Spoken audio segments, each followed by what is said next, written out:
রাফি শহরের একজন তরুণ ব্যবসায়ী। মানুষটা খুব ব্যস্ত, তবে খুবই ভদ্র। প্রায়ই তাকে জানাজায় দেখা যায়। নিজ হাতে অনেক কবরও খুঁড়েছে সে। মৃত্যুকে খুব কাছ থেকে দেখেছে রাফি, কিন্তু তার নিজের জীবনে তেমন কোনো পরিবর্তন আসেনি। কেউ নামাজ পড়তে বললে বলতো, সময় নেই ভাই। কোরআন পড়ার কথা বললে বলতো, একদিন ঠিক পড়ব। আর আল্লাহ সম্পর্কে জিজ্ঞেস করলে মুখ ফুটে বলতো, আল্লাহ তো হৃদয়েই আছেন। একদিন রাফি কবর খুঁড়ছিল অন্য একজনের জানাজার জন্য। হঠাৎ তার বুকের মাঝে শুরু হলো এক তীব্র ব্যথা। সে বসে পড়ল। তার নিঃশ্বাস নিতে খুব কষ্ট হচ্ছিল। আশেপাশের লোকেরা দৌড়ে এলো। প্রথমে ভেবেছিল হয়তো মাথা ঘুরে পড়ে গেছে, কিন্তু তা নয়। রাফি যে কবরটি খুঁড়ছিল সেটাই হয়ে গেল তার নিজের কবর।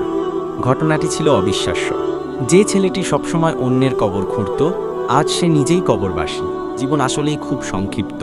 আর মৃত্যু তো জীবনে একবারই আসে। আর কবরও একবারই খোঁড়া হয়।